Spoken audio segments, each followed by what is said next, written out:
Daniel, y para entrar ahí mismo en el comentario de Gustavo, ¿qué usted opina de los cambios que realizó el presidente Abinader recientemente en su gabinete? Cambios que por primera vez en la historia creo que vemos que son una especie de cambios futuristas, Bueno, porque están programados, no todos, pero su gran mayoría a ser efectivos al 26 de febrero. sí, eh, eso tiene sus implicaciones en términos constitucionales y es que tiene que ver con los presupuestos. O sea, una persona ingrese a dirigir un departamento o un ministerio con un presupuesto de una gestión anterior en tránsito no es lo adecuado. Ujú. ¿Por qué?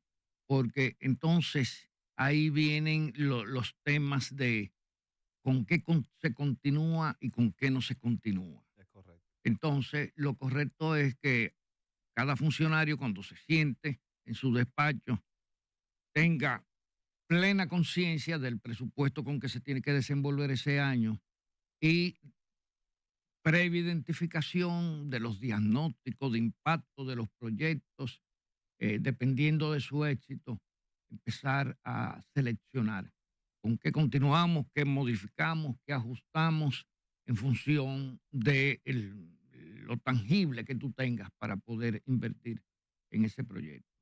Porque cuando por lo general a un funcionario lo nombran y le toca asumir con un presupuesto en ejecución, por lo general eso hace que se pierdan los objetivos de miras de la gestión.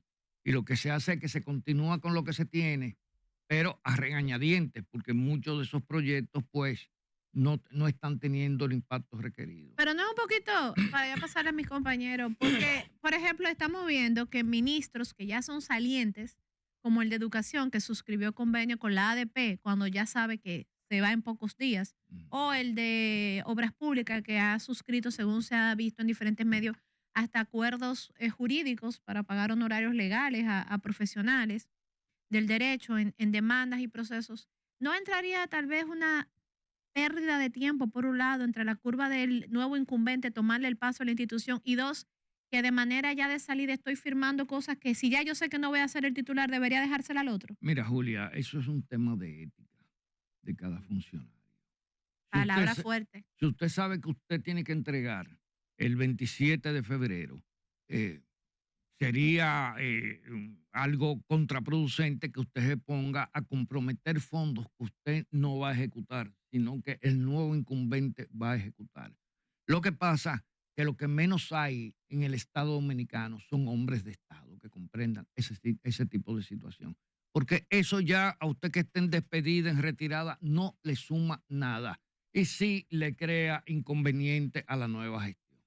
Claro que sí. Yo lo veo de esa manera, porque una de mis mayores críticas, y tú lo sabes porque lo hemos conversado, es la carencia en el sector de la clase política de hombres de Estado, que entiendan que el Estado primero es un ente vivo y que ese ente vivo tiene que tener continuidad y que debe irse ajustando en cada gestión. Es como el tema aquí de que cada vez que entra un funcionario barre con todos los empleados de la antigua gestión, muchas veces sin saber la importancia que tienen esos empleados, cuánto se invirtió en capacitarlos, porque te voy a decir algo, una de las cosas, de las experiencias que yo viví en el Ministerio de Interior y Policía, fue que Chubaque respetó todas esas personas que se habían invertido en capacitarlo. Cuando yo llegué me dijo él, bueno, ¿qué tú vas a hacer? Le digo, yo trabajo con los que están ahí, son gente que tienen ya una trayectoria, tienen un triaje, han sido capacitados en Costa Rica, México, a veces hasta en 4 países diferentes. Yo no puedo llegar a sentar aquí a gente que hay que enseñarle, porque por más profesional que tú seas, por más maestría que tú tengas, cuando tú llegas a una institución, a ti hay que explicarte la dinámica, pero también los objetivos que se persiguen. Entonces, eh, y en departamentos técnicos eso es fatal. Que de buenas a primeras se barra con todo el personal y los que llegan no encuentran ni quién les va a explicar cómo se manejan las bases de datos, de qué están constituidas porque la administración moderna no es lo antiguo, de que un librito que la gente hablaba, abría y anotaba y resaltaba cosas. La administración moderna tiene que saber de pactos, tiene que saber de acuerdos internacionales. Y es un problema, por ejemplo, que se da en la Policía Nacional. En la Policía Nacional no sabían que existía el catálogo internacional de delitos. Uepa. Oye, entonces, cuando llega un jefe de la policía, no, espérate. Eso tiene una serie de conceptos y paradigmas que primero son acuerdos que tienen carácter constitucional, porque todos los acuerdos internacionales que suscribe el Estado tienen carácter constitucional. ¿Eh? O sea, a nivel de estructura funcional del Estado. Y lo segundo es que si se firmó ese acuerdo, nosotros tenemos que mantener un lenguaje homogéneo en todas las instancias del Estado con los organismos internacionales, porque hay gente aquí que es enemiga per se de los organismos internacionales y no entienden que los organismos internacionales lo que procuran es la multilateralidad. O sea, cuando se está hablando de homicidio en Nicaragua, cuando se está hablando de homicidio en Costa Rica y se habla de homicidio en República Dominicana, se sepa cuál es el ámbito del homicidio. Por ejemplo, la ONUDC hizo, cuando propuso el clasificador internacional del delito, dijo, bueno, a partir de ahora, y eso por la alta tasa de heridos que hay en América Latina, todos los heridos que mueran en el interín de un año después de ser herido, hay que agregarlo a la tasa de homicidios. ¿Qué yo tuve que hacer cuando yo llegué? Hacer una alianza con Salud Pública, hacer una alianza con el INACI y que Salud Pública les requiriera a las clínicas privadas que toda persona que había sido herida en un acto, ya sea accidental, ya sea un intento de homicidio, ya sea una reyerta, etcétera, etcétera, que moría, tenía que notificarse la Salud Pública. ¿Por qué? Porque había que ajustar la tasa. Por eso un jefe de la policía me dijo, no, lo que pasa es que yo tengo unos números y tú tienes otro. Claro, tú no estás en consonancia con el clasificador internacional del delito. Porque ese es el problema de tener un Estado diseñado para que no funcione en base a la verdad. El Estado dominicano está diseñado para ser inoperante. ¿Por qué? Porque aquí existe la concepción de los compartimentos estancos. Yo tengo tal departamento, yo tengo tal ministerio, esta es mi cuota de poder y yo la manejo a mi antojo. No, el Estado tiene que tener continuidad. Y por eso es tan importante. Claro que Señor Pou, yo tengo varias preguntas a usted. Mi primera pregunta es, ¿cómo está incidiendo la política de Donald Trump en República Dominicana y cómo nos va a afectar al corto o mediano plazo? Y la otra pregunta que le tengo es, ¿cómo debe de tratarse el caso de USAID en República Dominicana, que está teniendo ribetes políticos y participación ciudadana, que está colado muy grandemente en ese tema? Está vinculado, sí. Mira, lo primero que te voy a decir con lo de Donald Trump, a mí me preocupa mucho. Donald Trump demostró hace 2 o 3 días que él no conoce la diferencia entre un arancel y un impuesto.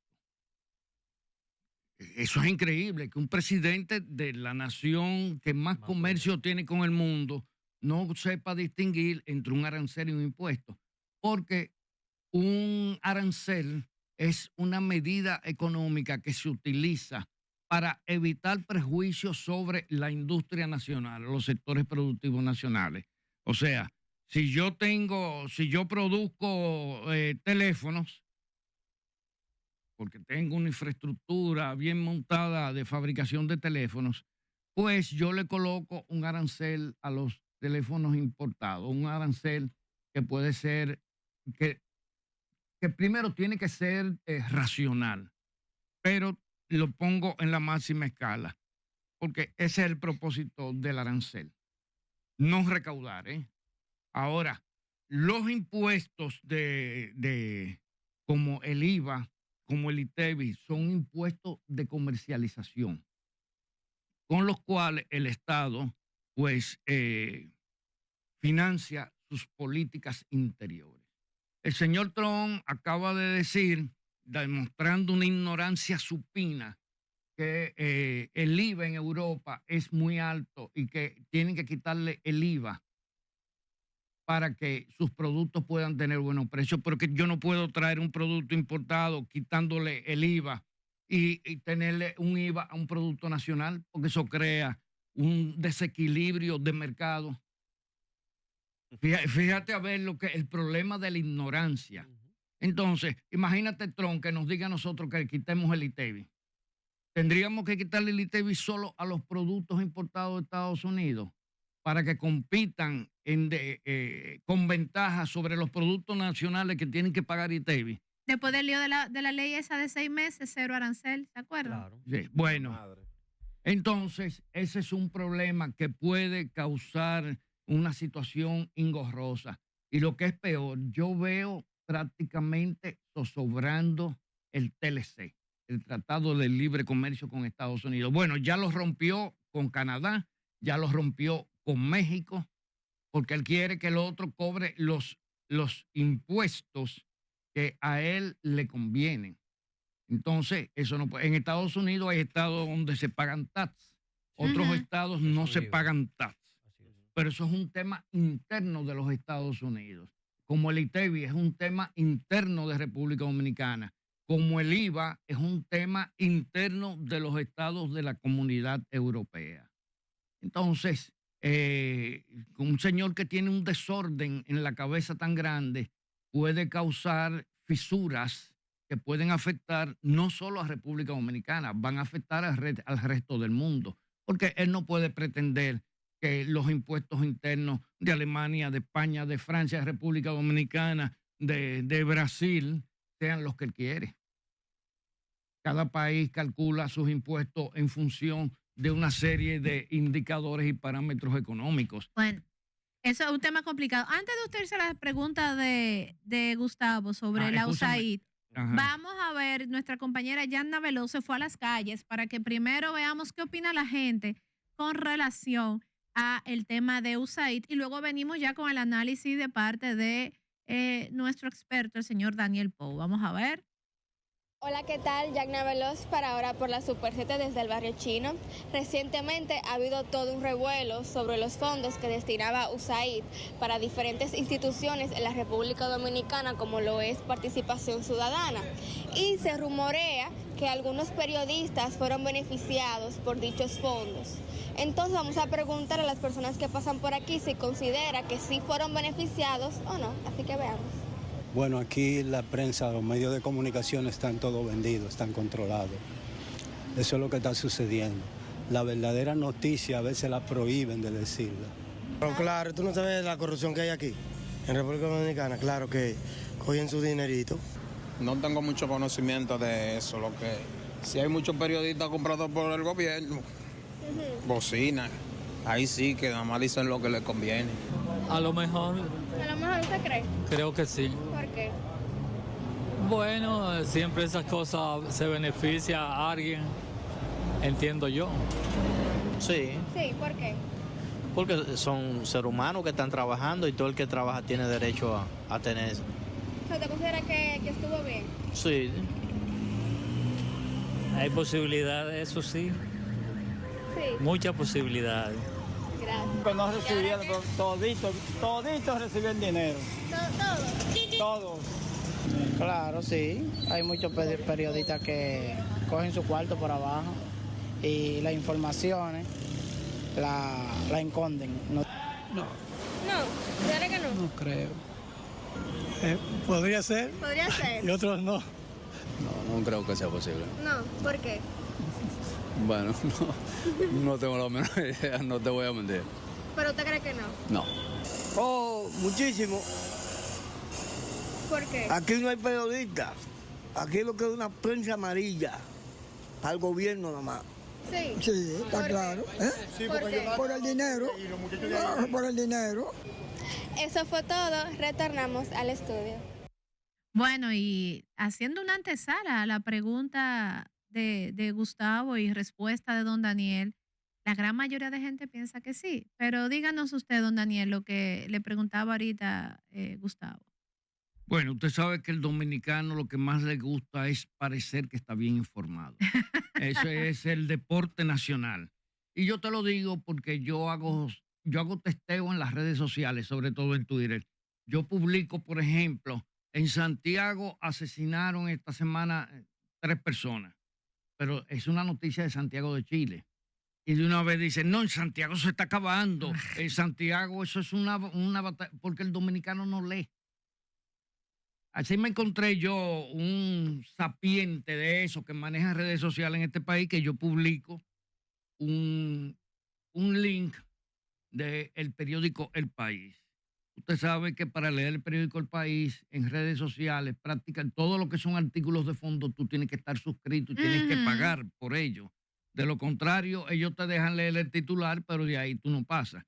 Y empezó un tipo a decir barbaridades. Pero yo le dije, ¿tú estás suscrito? No. Entonces, ¿cómo lo leíste? Yo no lo leí, pero ese titular empezó, o sea, fíjate a ver, es un problema de la cultura dominicana. Porque aquí hay intelectuales de carátula, de libros, que te hablan de libros porque se leen la presentación y la contraportada y ellos creen que El son... resumen ejecutivo. Sí. Bueno, entonces, miren, señores, el problema de USAID es complejo. Es complejo. USAID fue creada por el presidente John F. Kennedy y fue una institución de contrainsurgencia preventiva. Ese es el objetivo. ¿Qué hizo USAID? Bueno, ¿qué hizo Kennedy? Bueno, hay un movimiento de izquierda fuerte después de la Revolución Cubana en América Latina y en el resto del mundo se ha ido extendiendo con las políticas de Khrushchev y esa gente. Entonces vamos a crear un mecanismo de penetración. Ese mecanismo, recuerda que existía la Alianza para el Progreso, que daba comida a los pobres, Cáritas. Aquí estaba en el malecón, ahí creo que todavía están los almacenes. En Centroamérica eso todavía existe. Una manera de crear un valladar para frenar lo que eran los grupos contestatarios que hacían las protestas sociales, que se organizaban, todo eso.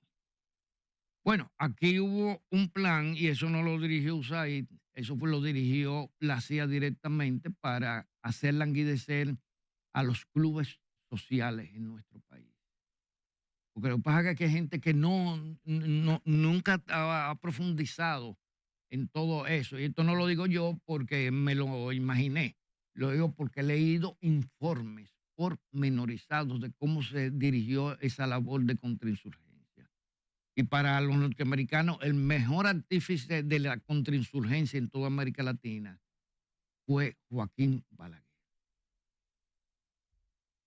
Date cuenta, Joaquín Balaguer es el único presidente que reta a Estados Unidos y le dijo, yo le dejo esta silla de alfileres para que ustedes la cojan y vean lo que puede suceder en este país. Era un alfil respetado. Balaguer sabía de contrainsurgencia porque venía del mismo régimen de Trujillo. Bueno, entonces, USAID en República Dominicana ha tenido muchos proyectos puntuales. Hay gente que cree que USAID regala dinero, así, que tiene sueldo. No. USAID trabaja por contrato. Ellos tienen sus agencias de comunicación que le dirigen las estrategias de los temas que ellos quieren colocar sobre el tapete. Y USAID en República Dominicana se limitaba fundamentalmente a eso. Te lo dice una persona que tuvo bastante conflictos con la gente de USAID.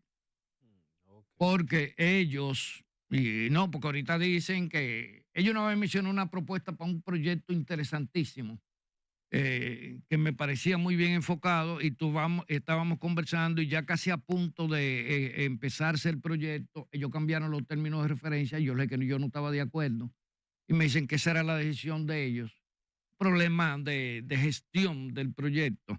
Y les dije, pues yo lo lamento, yo no voy a trabajar con ustedes. Y Y recuerdo que ese era un proyecto manejado por el Ministerio de la Presidencia. Y entonces su Y- rol, lo que ha ido sucediendo ahora mismo. Y le voy a decir que Gustavo Montalvo se envalentonó, eso fue mi presencia en el Palacio Nacional, con la directora de USAID en ese momento, que era una señora norteamericana. Y bueno, abandonó la reunión, se marchó, se levantó y se marchó, y ahí murió el proyecto. ¿Por qué? Porque cuando a ti te presentan un proyecto con unos términos de referencia, después que el proyecto va a empezar, el último día ya que se van a firmar los acuerdos, tú salir con otro objetivo. El objetivo de USAID era meter un personal aquí de ellos, porque USAID usaba contratistas. Aquí había un contratista de USAID que era quien manejaba, no ellos directamente. Claro, esos contratistas son gente que han trabajado en el Departamento de Estado o que han pertenecido a la policía de Estados Unidos, etc. Y Gustavo se levantó y se fue. Y yo lo digo porque hay gente que también está difamando a Gustavo Montalvo. Y Gustavo Montalvo hizo lo que ningún funcionario le había hecho a este país a la USAID, que fue levantarse y marcharse y dejarla con la palabra en la boca. Yo al otro día fui, había y cosas, le llevo una carta, yo no voy a involucrarme porque tengo las mismas objeciones que tiene el ministro Montalvo. Entonces, porque tampoco es que ellos te vienen con un puñal, una daga en la mano para que tú se lo firmes. Participación Ciudadana tenía financiamiento de USAID porque Participación Ciudadana trabajaba fundamentalmente con los temas de seguridad vinculados a lo que es el Estado de Derecho. Yo no trabajé nunca con Participación Ciudadana, sí participé en debates que se daban en Participación Ciudadana y esas cosas. Nunca me identifiqué mucho con la visión de Participación Ciudadana, porque para mí el tema jurídico no debe tener prevalencia sobre lo que son los temas de políticas públicas. Te explico. En República Dominicana hay una cultura de hacer legislaciones. Estamos llenos de legislaciones inútiles. ¿Por qué? Porque esas legislaciones no van de la mano con las políticas que deben consolidar el propósito que se procura en la legislación. Entonces, por ejemplo, yo cada vez que veo el Congreso aprobando leyes, ¿y dónde está la política? Porque la ley debe ser el marco de legitimidad de la política pública. Lo primero que tiene que ser es que no viole la Constitución de la República, porque ese es el referente de toda la legislación dominicana. ¿No te acuerdas con el proyecto de ley de partidos políticos que a final de cuentas lo tuvieron que ripiar porque tenía una serie de preceptos inconstitucionales? Ustedes lo recuerdan. Entonces, aquí hacemos lo inverso. Aquí hacemos el traje y después se lo medimos a la persona, a ver si le sirve. Creo que me estoy explicando, ¿verdad? Sí. Entonces, aquí así hacemos, las legislaciones per se son normativas, las políticas públicas son intervenciones para modificar realidades o modificar tendencias. Entonces, las políticas públicas deben de tener la suficiente libertad instrumental para poder lograr sus propósitos. Por eso, estamos llenos de instituciones que tú no sabes ni para qué sirven, que sus funciones se justaponen con las de otras instituciones, porque en República Dominicana, dado la atomización del Estado dominicano, es muy difícil implementar políticas públicas. Y yo voy a decirlo de una manera bastante clara. En los planes de seguridad ciudadana, ¿cuál es el principal problema? Que se necesitan programas de salud. Porque nosotros tenemos violencia sistémica, tenemos un problema de salud pública en lo que es consumo de alcohol, drogas, etcétera. Y el Ministerio de Salud Pública es el ministerio llamado a trazar esas políticas, pero tú no lo puedes sumar porque ellos no están dispuestos, porque para ellos salud pública es operar gente, bajar diabetes, disminuir la población La hipertensión. de hipertensos, etcétera. Entonces, el problema está que hoy en día los fenómenos que afectan a las sociedades no se presentan desde una sola vertiente, se presentan desde múltiples vertientes. Entonces tú llamas al Ministerio de Economía, habla para políticas de inclusión, pero el Ministerio de Economía tiene lamentablemente que regirse por lo que ellos hacen, es promover políticas. Pero resulta que ni siquiera Industria y Comercio asume esas políticas. Bueno. ¿Ustedes me entienden? Bueno, Entonces, señores, vivimos en un país donde todo está desarticulado. Entonces, vamos a agarrar la idea ahí, don Daniel. Vamos. Y retomando el tema de los AI, pero esta vez al modo geopolítico. Muchos expertos plantean de que la suspensión de los fondos de USAID perjudicaría. Ya Estados Unidos lo está haciendo para reducir su presupuesto de ejecución. sí. Pero esto perjudicaría su inclusión y también perjudicaría su potenciación en la región como potencia, valga la redundancia, y también la intervención en diferentes países. Entonces, dicen expertos también que le da el chance a que China se posicione en este aspecto como uno de los principales financiadores a diferentes países donde Estados Unidos tiene actualmente su insurgencia. ¿Cuál es la posición de usted en ese punto? Y ya para también sintetizar en la otra pregunta sería su posición de la visita del secretario de Estado Marco Rubio en cuanto a los proyectos que se tienen aquí en Dominicana en conjunto con Estados Unidos, específicamente las tierras raras. Sí, miren, a mí me preocupa mucho de eso del tema de las tierras raras, porque yo sé que con la voracidad con que se mueve el gobierno del señor Trump, pues nos podrían dejar con una mano delante y otra detrás. Hay que tener mucho cuidado, y sobre todo en un momento en que el TLC entre Estados Unidos y República Dominicana se encuentra atravesando el filo de la navaja por las políticas de Trump. Trump no es un hombre honesto, no es un hombre que tenga perfil de hombre de Estado para asumir ciertos compromisos y su trayectoria personal creo que es bastante elocuente en ese sentido. Es un hombre que siempre ha sido un truchimán en los negocios, que se ha movido entre lo legal y lo ilegal, en ese hilo imperceptible, en esa línea imperceptible que hay entre lo legal y lo ilegal. Mira, el tema de participación ciudadana en República Dominicana se ha querido explotar políticamente. Aquí no había que hacer mucho esfuerzo para que el PLD saliera en el poder en el 2020. Primero porque estaba montado y todavía persiste en un modelo político que está agotado. Lo he dicho aquí muchas veces.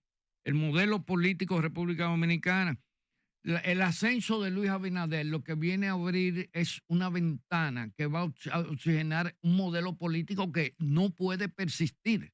El actual modelo político de República Dominicana está agotado. El PLD, pues, llevó a la fatiga ese modelo político. Y yo se lo digo a los amigos. Se hubiera separado Lionel o no del PLD, hubiera sido derrotado. Eso indiscutiblemente estaba agotado. Eso no hay fleco por qué cortar. Que Marino Zapete, que los otros compañeros, que Uchilor, etcétera, tengan vínculo con participación ciudadana, etcétera. Eso no quiere decir que ellos sean personas receptoras de fondos. Para recibir fondos de USAID hay una serie de mecanismos que son muy específicos. Aquí hay gente que, claro, montarse en la mentira para poder adquirir notoriedad es muy fácil. Y aquí hay gente que son en eso puros delincuentes.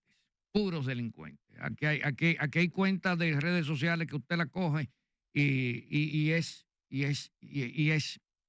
fétido todo lo que sale de ellas. Como la cuenta del periodista frustrado que publicó lo del pago a esos comunicadores. Yo te voy a decir una cosa, yo no tengo que defender a Marino Zapete. Él se hizo enemigo mío por sí solo y no sé por qué motivo. Y a mí no me importa, pero es un tema de verdad o mentira. Un tema de verdad o mentira. O sea, Yo no estoy de acuerdo con que se utilice la mentira en el debate político. Lo que pasa es que todavía tú ves aquí partidos de oposición que quieren persistir en los mismos lineamientos de un modelo agotado. Ahora, USAID sí se ha utilizado en otros países, sobre todo en países que han tenido conflictos bélicos con propósitos de desestabilizar. Aquí en República Dominicana, es que la gente cree que en República Dominicana hemos tenido grandes crisis. La única crisis que tenemos aquí es la incapacidad que tienen los actores del sistema político. Gustavo. Estimado Pou, yo tengo una pregunta. Me gustaría saber cuál es su opinión. Escúchame, y la crisis de la democracia que hay en República Dominicana, que empieza al interior de las propias organizaciones políticas, donde los partidos eligen los candidatos en función de cuántos millones de pesos lleva el maletín que él va a entregar a la dirección de ese partido. Se ha puesto muy cara la política. Por eso. La democracia hay que fortalecerla, estoy de acuerdo. Estimado Pou, me gustaría saber cuál es su opinión ante la incongruencia que congresistas de los Estados Unidos exigen una auditoría a los fondos que fueron destinados de USAID hacia República Dominicana, pero vemos que nuestra estimada Fátima Lorenzo, hace un momento estuvimos hablando con ella, y ella dice que las auditorías están posteadas en las páginas de participación ciudadana. Entonces, lo que no entiendo es cómo Estados Unidos pide una auditoría y ellos dicen que la tienen posteada. O sea, que no hay una comunicación directa. Bueno, lo que pasa está que, primero, USAID es un proyecto del Congreso de Estados Unidos, no de la presidencia de Estados Unidos. Y fue aprobado por una ley en el gobierno de John Fitzgerald Kennedy. Por eso a Trump se le va a ser muy difícil, si no cuenta con la anuencia, aunque él tiene la mayoría congresional de Estados Unidos, poder intervenir los fondos de USAID. Y eso está bastante claro. Claro. Trump, claro, lo único que pueden mandar, lo llevan a un tribunal, cancélenme el juez. Recientemente, el gobernador de la ciudad de Nueva York, el alcalde, Eric Adams. Adams, estaba sometido a una investigación por corrupción y desvío de fondos de campaña. Ahora Trump lo exime. Óyete, qué manejo más mafioso de los cargos. La fiscal que no es demócrata, es republicana, renuncia, y los ayudantes de fiscal renuncian, porque eso es una conducta inmoral. ¿A cambio de qué? De que le permitan a los federales trabajar en Estados Unidos. La policía estatal y las agencias federales no coinciden necesariamente en propósitos. Entonces, Nueva York es una ciudad muy difícil, y sin la ayuda de la policía de Nueva York, a los federales se hace muy difícil trabajar. ¿Y qué hace el Adams? No, yo está bien, voy a colaborar con los federales, y eso no es gratis.